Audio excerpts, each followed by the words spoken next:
Chapter 11. The Hound in the Red Jersey. Bobby knew the secret now. A sheet of old newspaper wrapped round a parcel, just a little chance like that, had given the secret to her. And she had to go down to tea and pretend that there was nothing the matter. The pretence was bravely made, but it wasn't very successful. For when she came in, everyone looked up from tea and saw her pink-lidded eyes and her pale face with red tear-blotches on it. "My darling," cried Mother, jumping up from the tea-tray, "whatever is the matter?" "My head aches, rather," said Bobby, and indeed it did. "Has anything gone wrong?" Mother asked. "I'm all right, really," said Bobby, and she telegraphed to her mother from her swollen eyes this brief, imploring message: "Not before the others." Tea was not a cheerful meal. Peter was so distressed by the obvious fact that something horrid had happened to Bobby that he limited his speech to repeating "More bread and butter, please," at startlingly short intervals. Phyllis stroked her sister's hand under the table to express sympathy, and knocked her cup over as she did it. Fetching a cloth and wiping up the spilt milk helped Bobby a little. But she thought that tea would never end. Yet at last it did end, as all things do at last, and when Mother took out the tray, Bobby followed her. "She's gone to own up," said Phyllis to Peter. "I wonder what she's done." "Broken something, I suppose," said Peter, "but she needn't be so silly over it. Mother never rows for accidents." "Listen." "Yes, they're going upstairs. She's taking Mother up to show her. The water jug with storks on it, I expect it is." Bobby, in the kitchen, had caught hold of Mother's hand as she set down the tea things. "What is it?" Mother asked. But Bobby only said, "Come upstairs. Come up where nobody can hear us." When she had got Mother alone in her room, she locked the door and then stood quite still and quite without words. All through tea she had been thinking of what to say. She had decided that "I know all," or "all is known to me," or "the terrible secret is a secret no longer," would be the proper thing. But now that she and her mother and that awful sheet of newspaper were alone in the room together, she found that she could say nothing. Suddenly she went to Mother and put her arms around her and began to cry again. And still she could find no words, only "Oh, Mummy, oh, Mummy, oh, Mummy," over and over again. Mother held her very close and waited. Suddenly Bobby broke away from her and went to her bed. From under her mattress she pulled out the paper she had hidden there and held it out, pointing to her father's name with a finger that shook. "Oh, Bobby," Mother cried when one little quick look had shown her what it was. "You don't believe it? You don't believe Daddy did it?" "No!" Bobby almost shouted. She had stopped crying. "That's all right," said Mother. "It's not true. And they've shut him up in prison. But he's done nothing wrong. He's good and noble and honourable, and he belongs to us. We have to think of that, and be proud of him, and wait." Again Bobby clung to her mother, and again only one word came to her. But now that word was Daddy, and "Oh, Daddy, oh, Daddy, oh, Daddy," again and again. "Why didn't you tell me, Mummy?" she asked presently. "Are you going to tell the others?" Mother asked. "No." "Why?" "Because—" "Exactly," said Mother. "So you understand why I didn't tell you. We two must help each other to be brave." "Yes," said Bobby. "Mother, will it make you more unhappy if you tell me all about it? I want to understand." So then, sitting cuddled up close to her mother, Bobby heard all about it. She heard how those men who had asked to see Father on that remembered last night when the engine was being mended had come to arrest him, charging him with selling state secrets to the Russians, with being, in fact, a spy and a traitor. She heard about the trial and about the evidence, letters found in Father's desk at the office, letters that convinced the jury that Father was guilty. "Oh, how could they look at him and believe it?" cried Bobby. "And how could anyone do such a thing?" "Someone did it," said Mother, "and all the evidence was against Father. Those letters—" "Yes! How did the letters get into his desk?" "Someone put them there, and the person who put them there was the person who was really guilty. He must be feeling pretty awful all this time," said Bobby, thoughtfully. "I don't believe he had any feelings," said Mother hotly. "He couldn't have done a thing like that if he had." "Perhaps he just shoved the letters into the desk to hide them when he thought he was going to be found out. Why don't you tell the lawyers or someone that it must have been that person? There wasn't anyone that would have hurt Father on purpose, was there?" "I don't know. I don't know. The man under him who got Daddy's place when the awful thing happened, he was always jealous of your father, because Daddy was so clever and everyone thought such a lot of him. And Daddy never quite trusted that man. Couldn't we explain all that to someone?" "Nobody will listen," said Mother very bitterly. "Nobody at all. Do you suppose I've not tried everything? No, my dearest, there's nothing to be done. All we can do, you and I and Daddy, is to be brave and patient and—" She spoke very softly. "To pray, Bobby dear." "Mother, you've got very thin," said Bobby abruptly. "A little, perhaps. And oh," said Bobby, "I do think you're the bravest person in the world as well as the nicest." "We won't talk of all this any more, will we, dear?" said Mother. "We must bear it and be brave. And, darling, try not to think of it. Try to be cheerful and to amuse yourself and the others. It's much easier for me if you can be a little bit happy and enjoy things. Wash your poor little round face, and let's go out into the garden for a bit." The other two were very gentle and kind to Bobby, and they did not ask her what was the matter. This was Peter's idea, and he had drilled Phyllis, who would have asked 100 questions if she had been left to herself. A week later Bobby managed to get away alone, and once more she wrote a letter, and once more it was to the old gentleman. "My dear friend," she said, "you see what is in this paper. It is not true. Father never did it. Mother says someone put the papers in Father's desk, and she says the man under him that got Father's place afterwards was jealous of Father, and Father suspected him a long time. But nobody listens to a word she says. But you are so good and clever, and you found out about the Russian gentleman's wife directly. Can't you find out who did the treason, because he wasn't Father, upon my honour. He is an Englishman and incapable to do such things, and then they would let Father out of prison. It is dreadful, and Mother is getting so thin. She told us once to pray for all prisoners and captives. I see now. Oh, do help me. There is only just Mother and me know, and we can't do anything. Peter and Phil don't know. I'll pray for you twice every day as long as I live if you'll only try, just try to find out. Think if it was your Daddy what you would feel. Oh, do help me. With love, I remain your affectionately little friend, Roberta. P.S. Mother would send her kind regards if she knew I am writing, but it is no use telling her I am, in case you can't do anything, but I know you will. Bobby, with best love. She cut the account of her father's trial out of the newspaper with Mother's big cutting-out scissors, and put it in the envelope with her letter. Then she took it down to the station, going out the back way and round by the road, so that the others should not see her and offer to come with her, and she gave the letter to the station-master to give to the old gentleman next morning. "Where have you been?" shouted Peter from the top of the yard wall where he and Phyllis were. "To the station, of course," said Bobby. "Give us a hand, Pete." She set her foot on the lock of the yard door. Peter reached down a hand. "What on earth?" she asked as she reached the wall-top, for Phyllis and Peter were very muddy. A lump of wet clay lay between them on the wall. They had each a slip of slate in a very dirty hand, and behind Peter, out of the reach of accidents, were several strange rounded objects, rather like very fat sausages, hollow, but closed up at one end. "It's nests," said Peter. "Swallows' nests. We're going to dry them in the oven and hang them up with string under the eaves of the coach-house." "Yes," said Phyllis, "and then we're going to save up all the wool and hair we can get, and in the spring we'll line them, and then how pleased the swallows will be." "I've often thought people don't do nearly enough for dumb animals," said Peter with an air of virtue. "I do think people might have thought of making nests for poor little swallows before this." "Oh," said Bobby vaguely, "if everybody thought of everything, there'd be nothing left for anybody else to think about." "Look at the nests. Aren't they pretty?" said Phyllis, reaching across Peter to grasp a nest. "Look out, Phil, you goat," said her brother, but it was too late. Her strong little fingers had crushed the nest. "There now," said Peter. "Never mind," said Bobby. "It is one of my own," said Phyllis, "so you needn't jaw, Peter. Yes, we've put our initial names on the ones we've done, so that the swallows will know who they've got to be so grateful to and fond of." "Swallows can't read, silly," said Peter. "Silly yourself," retorted Phyllis. "How do you know?" "Who thought of making the nests anyhow?" shouted Peter. "I did!" screamed Phyllis. "Nyeh!" rejoined Peter. "You only thought of making hay ones and sticking them in the ivy for the sparrows, and they'd have been sopping long before egg-laying time. It was me said clay and swallows. I don't care what you said." "Look," said Bobby, "I've made the nest all right again. Give me the bit of stick to mark your initial name on it." "But how can you? Your letter and Peter's are the same. P for Peter, P for Phyllis." "I put F for Phyllis," said the child of that name. "That's how it sounds. The swallows wouldn't spell Phyllis with a P, I'm certain sure." "They can't spell at all." Peter was still insisting.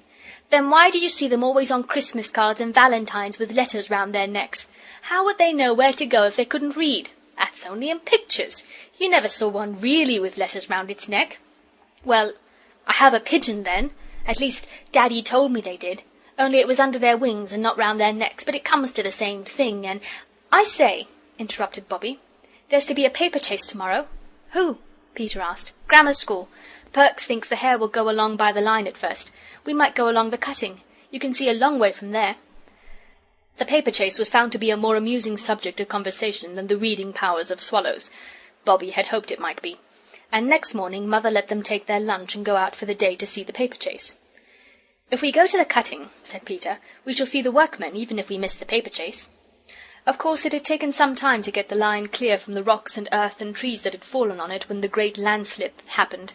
That was the occasion, you will remember, when the 3 children saved the train from being wrecked by waving 6 little red flannel petticoat flags. It is always interesting to watch people working, especially when they work with such interesting things as spades and picks and shovels and planks and barrows, when they have cindery red fires in iron pots with round holes in them, and red lamps hanging near the works at night. Of course, the children were never out at night, but once at dusk, when Peter had got out of his bedroom skylight onto the roof, he had seen the red lamp shining far away at the edge of the cutting. The children had often been down to watch the work, and this day the interest of picks and spades and barrows being wheeled along planks completely put the paper chase out of their heads, so that they quite jumped when a voice just behind them panted, "Let me pass, please." It was the hare, a big-boned, loose-limbed boy with dark hair lying flat on a very damp forehead. The bag of torn paper under his arm was fastened across one shoulder by a strap. The children stood back. The hare ran along the line, and the workmen leaned on their picks to watch him. He ran on steadily and disappeared into the mouth of the tunnel. "That's against the by-laws," said the foreman. "Why worry?" said the oldest workman. "Live and let live's what I always say. Ain't you never been young yourself, Mr. Bates?" "I ought to report him," said the foreman. "Why spoil sport's what I always say." "Passengers are forbidden to cross the line on any pretence," murmured the foreman doubtfully. "He ain't no passenger," said one of the workmen. "Nor he ain't crossed the line, not where we could see him do it," said another. "Nor yet he ain't made no pretences," said a third. "And," said the oldest workman, "he's out of sight now. What the eye don't see, the art needn't take no notice of, is what I always say." And now, following the track of the hare by the little white blots of scattered paper, came the hounds. There were 30 of them, and they all came down the steep ladder-like steps by 1s and 2s and 3s and 6s and 7s. Bobby and Phyllis and Peter counted them as they passed. The foremost ones hesitated a moment at the foot of the ladder, then their eyes caught the gleam of scattered whiteness along the line, and they turned towards the tunnel, and by 1s and 2s and 3s and 6s and 7s disappeared in the dark mouth of it. The last one, in a red jersey, seemed to be extinguished by the darkness like a candle that is blown out. "They don't know what they're in for," said the foreman. "It isn't so easy running in the dark. The tunnel takes 2 or 3 turns." "They'll take a long time to get through, you think?" Peter asked. "An hour or more, I shouldn't wonder." "Then let's cut across the top and see them come out at the other end," said Peter. "We shall get there long before they do." The counsel seemed good, and they went. They climbed the steep steps from which they had picked the wild cherry blossom for the grave of the little wild rabbit, and reaching the top of the cutting, set their faces towards the hill through which the tunnel was cut. It was stiff work. "It's like Alps," said Bobby breathlessly. "Or Andes," said Peter. "It's like Himmy, what's-his-name," gasped Phyllis. "Mount Everlasting. Do let's stop." "Stick to it," panted Peter. "You'll get your second wind in a minute." Phyllis consented to stick to it, and on they went, running when the turf was smooth and the slope easy, climbing over stones, helping themselves up rocks by the branches of trees, creeping through narrow openings between tree trunks and rocks, and so on and on, up and up, till at last they stood on the very top of the hill where they had so often wished to be. "Halt!" cried Peter, and threw himself flat on the grass. For the very top of the hill was a smooth turf tableland, dotted with mossy rocks and little mountain ash trees. The girls also threw themselves down flat. "Plenty of time," Peter panted. "The rest's all downhill."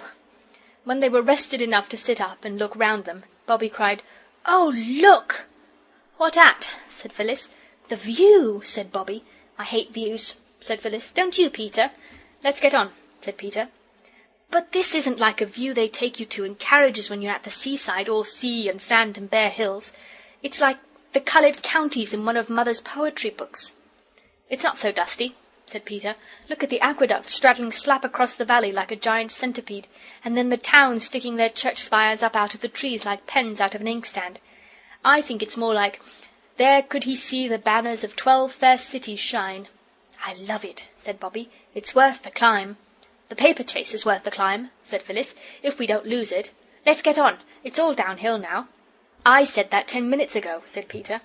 "Well, I've said it now," said Phyllis. "Come on." "Loads of time," said Peter, and there was, for when they had got down to a level with the top of the tunnel's mouth, they were a couple of 100 yards out of their reckoning and had to creep along the face of the hill.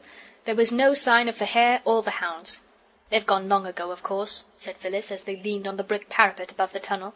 "I don't think so," said Bobbie, "but even if they had, it's ripping here, and we shall see the trains come out of the tunnel like dragons out of lairs. We've never seen that from the top side before." "No more we have," said Phyllis, partially appeased. It was really a most exciting place to be in. The top of the tunnel seemed ever so much farther from the line than they had expected, and it was like being on a bridge, but a bridge overgrown with bushes and creepers and grass and wildflowers. "I know the paper chase has gone long ago," said Phyllis every 2 minutes, and she hardly knew whether she was pleased or disappointed when Peter, leaning over the parapet, suddenly cried, "Look out! Here he comes!" They all leaned over the sun-warmed brick wall in time to see the hare, going very slowly, come out of the shadow of the tunnel. "There now," said Peter. "What did I tell you? Now for the hounds." Very soon came the hounds, by 1s and 2s and 3s and 6s and 7s, and they also were going slowly and seemed very tired. 2 or 3 who lagged far behind came out long after the others. "There," said Bobbie. "That's all. Now what shall we do?" "Go along to the Tulgey Wood over there and have lunch," said Phyllis. "We can see them for miles from up there." "Not yet," said Peter. "That's not the last. There's the one in the red jersey to come out yet. Let's see the last of them come out." But though they waited and waited and waited, the boy in the red jersey did not appear. "Oh, let's have lunch," said Phyllis. "I've got a pain in my front with being so hungry. You must have missed seeing the red-jerseyed one when he came out with the others." But Bobbie and Peter agreed that he had not come out with the others. "Let's go down to the tunnel mouth," said Peter. "Then perhaps we shall see him coming along from the inside. I expect he felt spun-chuck and rested in one of the manholes. You stay up here and watch, Bob, and when I signal from below you come down. We might miss seeing him on the way down with all these trees." So the others climbed down, and Bobbie waited till they signalled to her from the line below, and then she too scrambled down the roundabout slippery path among roots and moss till she stepped out between 2 dogwood trees and joined the others on the line. And still there was no sign of the hound with the red jersey. "Oh, do let's have something to eat," wailed Phyllis. "I shall die if I don't, and then you'll be sorry." "Give her the sandwiches, for goodness sake, and stop her silly mouth," said Peter, not quite unkindly. "Look here," he added, turning to Bobbie, "perhaps we'd better have one each too. We may need all our strength. Not more than one, though. There's no time." "What?" asked Bobbie, her mouth already full, for she was just as hungry as Phyllis. "Don't you see?" replied Peter impressively. "That red-jerseyed hound has had an accident. That's what it is. Perhaps even as we speak he's lying with his head on the metals, an unresisting prey to any passing express—" "Oh, don't try to talk like a book," cried Bobbie, bolting what was left of her sandwich. "Come on.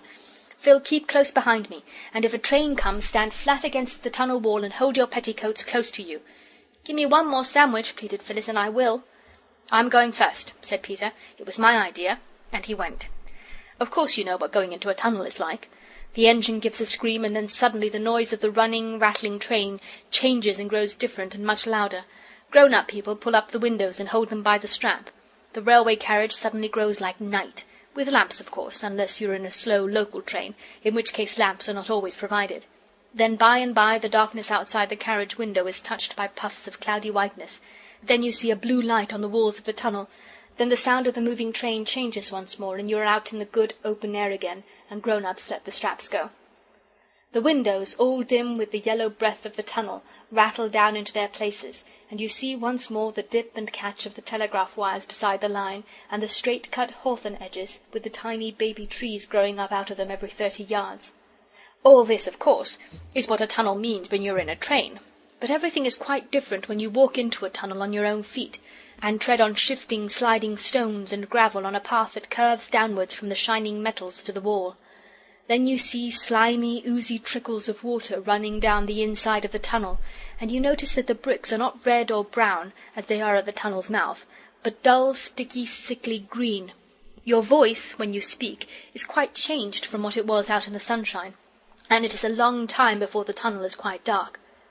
It was not yet quite dark in the tunnel when Phyllis caught at Bobby's skirt, ripping out half a yard of gathers, but no one noticed this at the time. "I want to go back," she said. "I don't like it. It'll be pitch dark in a minute. I won't go on in the dark. I don't care what you say, I won't." "Don't be a silly cuckoo," said Peter. "I've got a candle end and matches and—" "What's that?" That was a low humming sound on the railway line, a trembling of the wires beside it, a buzzing, humming sound that grew louder and louder as they listened. "It's a train," said Bobby. "Which line?" "Let me go back," cried Phyllis, struggling to get away from the hand by which Bobby held her. "Don't be a coward," said Bobby. "It's quite safe. Stand back." "Come on," shouted Peter, who was a few yards ahead. "Quick! Manhole!" The roar of the advancing train was now louder than the noise you hear when your head is under water in the bath, and both taps are running, and you are kicking with your heels against the bath's tin sides. But Peter had shouted for all he was worth, and Bobby heard him. She dragged Phyllis along to the manhole. Phyllis, of course, stumbled over the wires and grazed both her legs, but they dragged her in, and all three stood in the dark, damp, arched recess, while the train roared louder and louder. It seemed as if it would deafen them, and in the distance they could see its eyes of fire growing bigger and brighter every instant. "It is a dragon! I always knew it was! It takes its own shape in here, in the dark!" shouted Phyllis, but nobody heard her. You see, the train was shouting too, and its voice was bigger than hers. And now, with a rush and a roar and a rattle and a long dazzling flash of lighted carriage windows, a smell of smoke and blast of hot air, the train hurtled by, clanging and jangling and echoing in the vaulted roof of the tunnel. Phyllis and Bobby clung to each other. Even Peter caught hold of Bobby's arm, in case she should be frightened, as he explained afterwards. And now, slowly and gradually, the tail lights grew smaller and smaller, and so did the noise, till with one last whizz the train got itself out of the tunnel, and silence settled again on its damp walls and dripping roof. "Oh," said the children, all together in a whisper. Peter was lighting the candle end with a hand that trembled. "Come on," he said, but he had to clear his throat before he could speak in his natural voice. "Oh," said Phyllis, "if the red-jerseyed one was in the way of the train—" "We've got to go and see," said Peter. "Couldn't we go and send someone from the station?" said Phyllis. "Would you rather wait here for us?" asked Bobby severely, and of course that settled the question. So the three went on into the deeper darkness of the tunnel. Peter led, holding his candle end high to light the way. The grease ran down his fingers, and some of it right up his sleeve. He found a long streak from wrist to elbow when he went to bed that night. He was not more than 150 yards from the spot where they had stood while the train went by, that Peter stood still, shouted, "Hullo!" and then went on much quicker than before. When the others caught him up, he stopped, and he stopped within a yard of what they had come into the tunnel to look for. Phyllis saw a gleam of red and shut her eyes tight. There, by the curved, pebbly down line, was the red-jerseyed Hound. His back was against the wall, his arms hung limply by his sides, and his eyes were shut. "Was the red blood? Is he all killed?" asked Phyllis, screwing her eyelids more tightly together. "Killed? Nonsense," said Peter. "There's nothing red about him except his jersey. He's only fainted.